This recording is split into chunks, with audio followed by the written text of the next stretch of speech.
اعلان کرتا ہے، گناہوں سے معافی کا اعلان کرتا ہے، جس میں اللہ اعلان کرتا ہے کہ ہم نے جنت کو سجا دیا ہے، جنت کو آراستہ ہر روز جس مہینے میں کیا جاتا ہو، جس مہینے کے تعلق سے قرآن نے کہا یہ قرآن وہ بابرکت مہینہ ہے جس کے اندر اللہ نے قرآن کریم کو نازل کیا۔ اب یہ قرآن والا مہینہ، یہ برکت والا مہینہ، یہ رحمت والا مہینہ، یہ گناہوں سے معاف کرا دینے والا مہینہ، یہ دلوں کے پردوں کو چھاٹ کر کے میل کچیل کو صاف کر کے دلوں کو صاف اور شفاف بنانے والے مہینے میں بھی اگر کسی کی مغفرت نہیں ہوتی تو چند لوگوں کی احادیث مبارکہ میں نشاندہی کی گئی ہے۔ بتایا گیا کہ نمبر 1 وہ شخص جو شراب کا عادی ہو اور شراب سے توبہ نہ کرتا ہو، شرابی کی مغفرت اس ماہ مبارک میں نہیں کی جاتی۔ یاد رکھیے اللہ کے رسول کا فرمان ہے جو شرابی ہوگا اس مہینے میں اس کی مغفرت نہیں کی جائے گی، جبکہ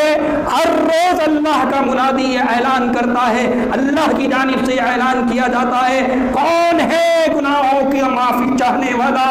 کون ہے مغفرت کا طالب، آؤ ہم اس کو مغفرت دیں گے، گناہوں سے پاک کریں گے۔ لیکن شرابی کی مغفرت نہیں ہوتی، ماں باپ کے نافرمان کی مغفرت نہیں کی جاتی۔ جو اولاد اپنے والدین کی نافرمان ہے، ماں باپ کو گالیاں دیتی ہے، ماں باپ کو ستاتی ہے، ان کے حکم عدولیاں کرتی ہے، ماں باپ کا کہنا نہیں مانتی، ماں باپ اپنی اولاد سے ناراض ہیں، جس اولاد سے اس کے ماں باپ ناراض ہوں اس مہینے کے اندر اس کی بھی مغفرت نہیں کی جاتی۔ رشتہ داریاں توڑنا، ہمارے یہاں رشتہ داریوں کو توڑنا، منہدم کرنا، رشتے منقطع کر لینا، ایک دوسرے سے بول چال بند کر دینا، رشتہ داروں کے یہاں نہیں جانا، بھائی کا بہن کے ساتھ جھگڑا لگا ہوا، بھائی کا بھائی کے ساتھ میں جھگڑا لگا ہوا، چاچا کے ساتھ میں جھگڑا لگا ہوا، پھوپھی کے گھر کا آنا جانا بند کر دیا، ان کو اپنی شادیوں میں نہیں بلاتے، اپنی خوشی میں نہیں بلاتے، ان کے اپنے مکان کے دروازے بہنوں پر، پھوپھیوں پر، چچاؤں پر، اپنے دوسرے رشتہ داروں پر، خالہ پر، مامی پر، ماموں پر بند کر دیے گئے ہیں۔ ایسے رشتہ دار، ایسے لوگ جو رشتوں کو توڑتے ہیں، رشتہ داریاں منقطع کرتے ہیں، حدیث میں آتا ہے اس ماہ مبارک میں اس کی بھی مغفرت نہیں کی جاتی۔ چوتھا شخص جو چغل خور ہے، چغل خور کی بھی مغفرت نہیں کی جاتی۔ اب آپ سوچیں گے اتنی برکت والا مہینہ آیا تھا، یہ رحمت والا مہینہ آیا تھا، ہم نے تو پورے دن روزہ رکھا تھا اس کی برکتیں لوٹنے کے لیے، وہ برکتیں، وہ مقاصد جو اس کے روزے کے مقصد تھے وہ تمام کے تمام فوت کر دیے گئے۔ ان تمام مقاصد سے جو فائدہ حاصل ہونا تھا وہ حاصل ہو نہ سکا، ہمارے دل کی جو صفائی ہونی تھی وہ ہو نہ سکی، ہمارے مکانوں کی صفائی ہو گئی، مکان چمک گئے، ان کے اوپر رنگ و روغن کر دیے گئے، دکانیں چمکا لی گئیں، گھروں کے دروازے بند کر دیے گئے، دروازوں کے پردے تبدیل کر دیے گئے، دروازوں کے اوپر رنگ و روغن کر دیا گیا، لیکن دل کے اوپر جو گندگی چڑھی ہوئی تھی، بے حیائی کی، گناہوں کا جو میل چڑھا ہوا تھا، بے حیائی کا جو میل چڑھا ہوا تھا، غیبت اور زناکاری اور دوسری قسم کے جو گناہوں کا میل چڑھ گیا تھا، اس میل کے پردے ہم چھاک نہ کر سکے، اس میل سے اپنے دل کو نہ دھو سکے، تو پھر رمضان کے آنے کا مقصد کیا رہ جائے گا؟ اللہ نے تو اعلان کیا تھا مغفرت ہوگی، رمضان گزر بھی گیا، رمضان آیا بھی اور گزر بھی گیا، لیکن مغفرت نہ ہوئی تو ہمیں کیا حاصل ہوا؟ بس اتنا ہی کہ رمضان کا مہینہ آ جائے گا، روزے رکھ لیں گے، تراویح پڑھ لیں گے، مسجدیں بھر دی جائیں گی، ایک چاند نظر آ جائے گا تو مسجدیں فل ہو جائیں گی، دوسرا چاند نظر آنے سے پہلے یا چاند نظر آنے کے بعد میں مسجدیں ویران کر دی جائیں گی، ظہر میں دیکھیں گے تو 2 صفیں نظر آئیں گی، عصر میں دیکھیں گے تو 2-3 صفیں نظر آئیں گی، مغرب میں ذرا پڑھ کر کے 5 اور 6 صفیں ہو جائیں گی، باقی پوری مسجد ویران۔ کیا یہ رمضان کا مہینے کا مقصد تھا؟ رمضان تو آپ کے اوپر آیا اس لیے تھا کہ اس مہینے کے اندر آپ ٹریننگ حاصل کریں، تاکہ اس ٹریننگ کے بعد 11 مہینے اس طرح سے چلیں، اللہ کی اطاعت اور فرما برداری پر لانے کے لیے دلوں کو پاک اور صاف کرنے کے لیے آیا تھا، لیکن ہمارے دل تو ایسا ہوا کہ رمضان آیا تو ہم ادھر آ گئے، رمضان گیا تو پھر جہاں تھے وہیں پہنچ گئے۔ پھر کیا مقصد حاصل ہوا روزے کا؟ روزہ جو کہہ رہا ہے کہ انسان کی زندگی کے اندر ایک تبدیلی لاتا ہے، اس کو متقی اور پرہیزگار بناتا ہے، روزے کے بعد متقی اور پرہیزگار نہیں بنا۔ اور دوسری جانب ایک ہمارے معاشرے کے اندر ایک بہت بڑا طبقہ وہ ہے جو کھلم کھلا علل اعلان رمضان المبارک کے احترام اور روزے داروں کے احترام کی کھلم کھلا دھجیاں اڑاتا ہے، تحقیر کرتا ہے۔ آپ دیکھیے رمضان کا مبارک مہینہ اس لیے آیا تھا کہ اس میں روزے رکھے جائیں، اور روزہ ارکان اسلام کا اہم ترین رکن ہے۔ ایمان لانے کے بعد، نماز کے بعد جو دوسری اہم عبادت مسلمانوں کے اوپر فرض کی گئی ہے وہ روزہ ہے۔ ایمان لانے کے بعد دوسرے نمبر کی عبادت اللہ تعالیٰ نے مسلمان پر یہ فرض عائد کی ہے کہ وہ پورے رمضان المبارک کے روزے رکھے۔ یہ فرض ہے، اس کو چھوڑا نہیں جائے گا۔ اب چھوڑنا تو دور کی بات ہے، ہمارے معاشرے میں دیکھنے میں کیا تھا، گزشتہ سال تو لاک ڈاؤن تھا نا، لوگ گھروں پر خالی تھے، زیادہ کام بھی نہیں تھے، کاروبار بھی نہیں تھے، آسانی کے ساتھ رکھ سکتے تھے۔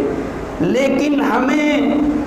اپنے معاشرے میں ایسے افراد دیکھنے کو ملے، گزشتہ سال میں نے خود اپنی آنکھوں سے دیکھا کہ کھلم کھلا چائے کے ہوٹلوں پر چائے پی جا رہی ہے،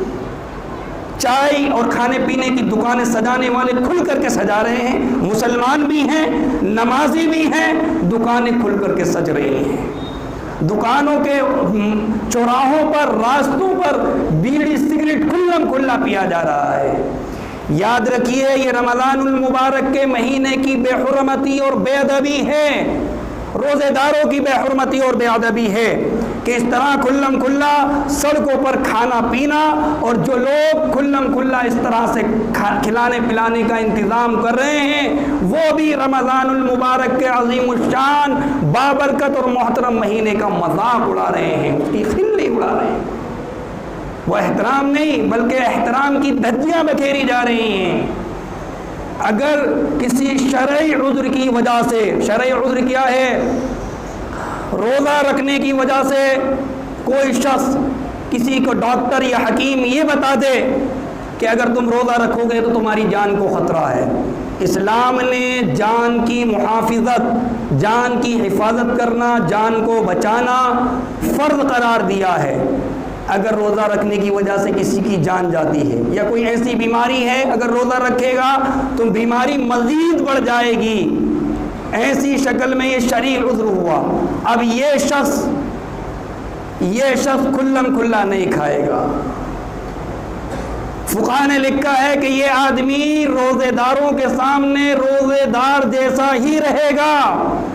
بلکہ کہیں کونے میں چھپ کر کے گھر کے اندر بیٹھ کر کے، کوئی جہاں کوئی نہ ہو، روزے دار نہ دیکھ رہا ہو، رمضان کی حرمت پامال نہ ہو رہی ہو، رمضان کے ادب و احترام پامال نہ کیے جا رہے ہو، روزے دار کے دل کو ٹھیس نہ پہنچائی جا رہی ہو، ایسی جگہ بیٹھ کر کے یہ بیمار آدمی کھائے، کھلم کھلا سڑکوں پر نہیں۔ اگر کسی کا کاروبار ہے، غیر مسلم علاقے میں رہتا ہے، ہوٹل ہے، چائے کے ہوٹل ہیں، دوسرے، تو وہ اس میں پردے کا بندوبست کرے تاکہ روزے دار کی نظر کسی کھانے پینے والے کے اوپر نہ پڑے۔ یہ رمضان کا اور روزے دار کا احترام ہے، اور ہم نے روزے کے اور روزے دار اور رمضان کے احترام کی کھلیاں اڑا کر کے رکھ دی ہیں کہ کھلم کھلا جو روزہ نہیں رکھیں گے تو وہ کھائیں گے۔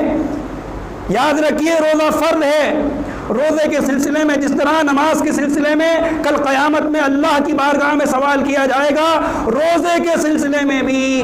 اللہ تعالیٰ کے یہاں سوال کیا جائے گا۔ بغیر عذر کے روزہ کیوں چھوڑا، اس کا حساب دیا جائے گا۔ اللہ نے طاقت دی ہے، صحت دی ہے، تندرستی دی ہے، سب کچھ ہے، آپ روزہ نہیں رکھ رہے۔ اور پھر دوسری طرف روزے دار روزے کے ذریعے سے جو زندگی کے اندر تبدیلی آنی چاہیے اس تبدیلی پر بھی نظر رکھیں۔ رمضان گزشتہ جمعے میں بھی بتایا گیا، ابھی بھی میں نے کہا، اور قرآن اس بات کو ڈنکے کی چوٹ پر کہتا ہے کہ رمضان قرآن کا مہینہ ہے۔ اس مہینے کے اندر اللہ نے قرآن کو نازل کیا ہے۔ اب قرآن کو نازل کیا ہے کہ کیا مطلب اس بات پہ فخر جتائیں، خوشیاں منائیں؟ نہیں، بلکہ جب قرآن کا تعلق خاص طور پر رمضان سے ہے تو ہم اپنا تعلق اس مہینے کے اندر قرآن سے بڑھا دیں، قرآن کی تلاوت کریں، قرآن کا ترجمہ دیکھیں، قرآن کے حلقے لگائیں، قرآن کو سیکھیں اور سکھائیں۔ اللہ کے رسول صلی اللہ علیہ وسلم فرماتے ہیں کہ تم میں سب سے بہتر انسان وہ جو قرآن کو سیکھے اور قرآن کو سکھائے۔ تو اسماعیل کریں اور اپنی عملی زندگی میں ان تمام چیزوں کو اتارے۔ اللہ سے دعا ہے اللہ تعالیٰ مجھے بھی آپ حضرات کو بھی شریعت مطہرہ پر چلنے کی، اس پر عمل کرنے کی توفیق عطا فرمائے۔ آمین وما علینا الا البلاغ۔